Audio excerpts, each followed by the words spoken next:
The boy spent all his savings to buy 10 boxes of seaweed, but after frying it in oil, he found it tasted bitter and harsh. He had hoped to make a fortune selling seaweed, but now, he could not create the flavor he wanted. So he sold his computer and bought 100 more boxes. Hot oil left scars on his arms, but the taste was still wrong. Soon, he ran out of seaweed again. Just as he was about to give up and leave, he spotted a forgotten bag of seaweed on the ground. He decided to try one last time. After frying it, he noticed the seaweed was different. He quickly took a bite. The crispy texture and perfect flavor finally made him smile. At that moment, he understood why. The bag of seaweed had fallen the day before when he walked home in the rain. It had been soaked overnight, losing its saltiness and becoming soft. That was the secret to good seaweed. He immediately started packaging and selling it. The seaweed became a big hit. But when he calculated the profit, he felt disappointed. With the current margin, he could only make $1 million a year. But his father had gone bankrupt and owed $40 million. He had to find a better way to make money. One day, the boy noticed there were 3 convenience stores just one street from his home.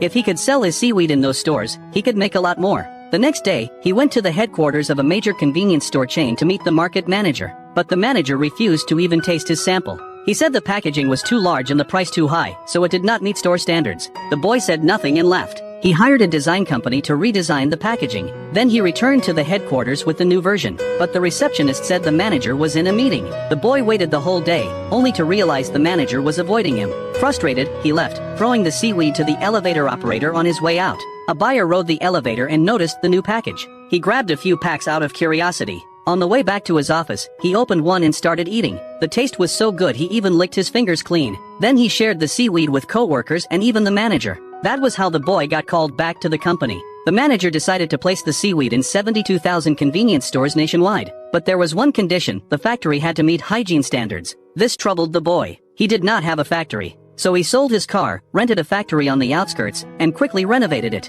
He also hired workers. But during the inspection, the manager saw that the workshop lights were missing, the drainage was exposed, and workers wore no gloves. He gave the boy 3 days to fix everything. The boy accepted all the advice and worked hard to fix every problem. Finally, the inspection report came. He stood in the sunlight, excited, reading the paper. It said he passed. 2 weeks later, he signed a deal with the snack company. 2 years later, he paid off all his father's debts. Many years later, his seaweed business reached $15 billion in sales. He even owned a seaweed farm.